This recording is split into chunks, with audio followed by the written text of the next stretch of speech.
February 2025, and this is Spotlight on Spirit. Chaplain Kelly here to introduce to you what is happening in the religious holy days for the month of February. And I want to talk with you a little bit also about religions and our calendar and maybe what they have to do with one another. And so let's get started because February 1st has two holidays. One is from the Eastern Orthodox Christian faith, and it says it's the presentation of Christ. And I get my information from the Interfaith Calendar of religious holidays. If you're interested ever in looking it over yourself to see what religious holidays are happening.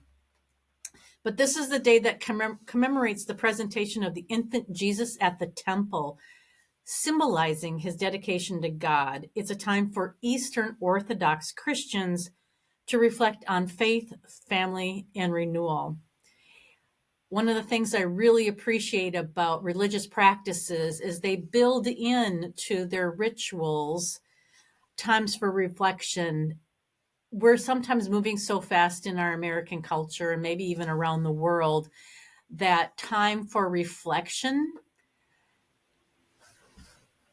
I'm not saying it's disappeared, but there's a lot of things that are open 24 hours a day, 7 days a week, and even on the holidays.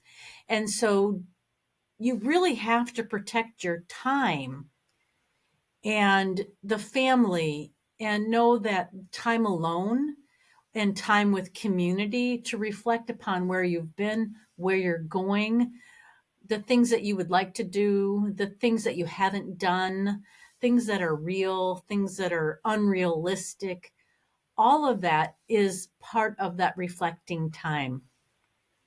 Also, on February 1st is a pagan or Wiccan or even a Christian holiday. For the pagans and the Wiccans, it's Imbolc.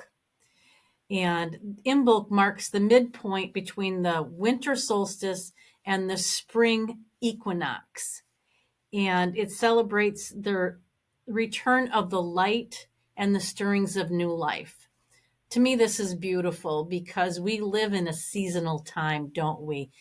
I'm from Minnesota, and so we have 4 seasons.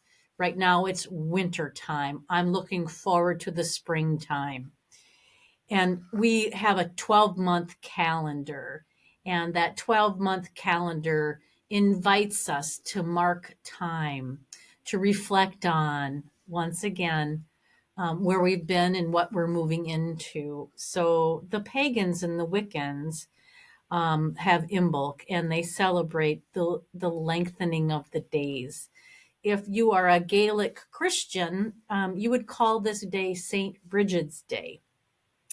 And it has the same meaning and the same intent to reflect and to look forward to. Buddhists on February 15th, I'm going to get this wrong. I'm going to take my glasses off. Parinirvana and Parinirvana or Nirvana Day commemorates the Buddha's passing into final nirvana after his physical death.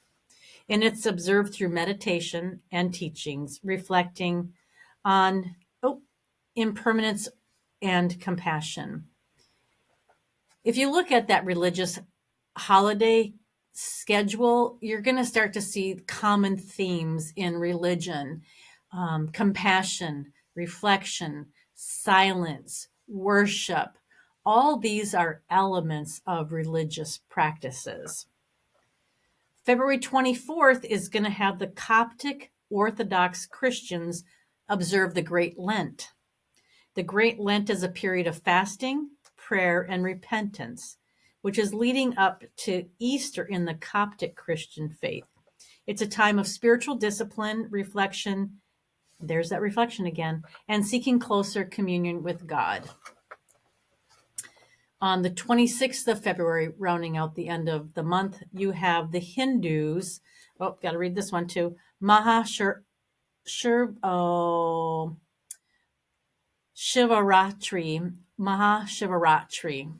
Sorry if I slaughtered that. I know I did. Which honors Lord Shiva. celebrating the divine power and significance in Hinduism. Devotees will fast, another aspect of all religious beliefs. They chant and then they hold night vigils, dedicating the day to reflection and spiritual growth. If you lived on this earth long enough, you know that where you start out is not the same place you're going to end up. And our psychological world invites us to transform, to grow, to transcend, to challenge the way that we think currently, and to get rid of those things that no longer serve us, and to adopt and incorporate into our thinking practices and behaviors that will nourish us. There's a strong overlap between the spiritual walk as well as the psychological walk. Every single walk that you choose to live, and even just for the fact if you ignore them all, your body's going to change. So the spiritual walks really start to incorporate those values of community, existential reality. What is our purpose here on earth? So all religious holidays have to do with reflecting on your purpose here in this world, as well as your identity. I'm not going to talk a lot more about identity because that is a rich, vast topic to talk about for another day. I want to bring up religion, if you will, because I want to just acknowledge that religion is actually a human-made system. It acknowledges that humans believe certain things about who they are in this world, about the supernatural world, the deity or the deities that exist, that connect us, observing our current world. And historically, many scientists will tell you today that there is order to this world, that there's structure. Examining a cell and watching cells, observing a snowflake, and the beauty of the symmetry.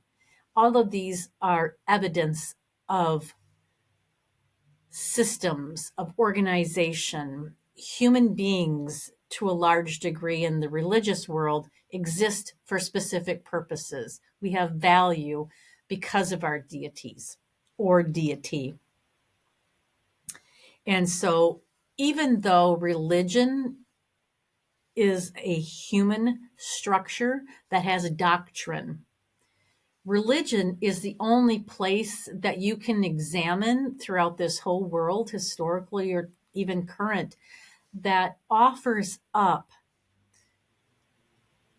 the explanation of suffering, or sometimes the purpose of suffering, sometimes suffering, human, mental, physical, or spiritual suffering has purpose in itself. Not all religions ascribe to that. In the Christian world, they call it theodicy, God's answer to suffering, why we suffer. And so religion has built within it, baked into its doctrinal positions, reasons why we suffer or explanations for it. And suffering is a human experience also.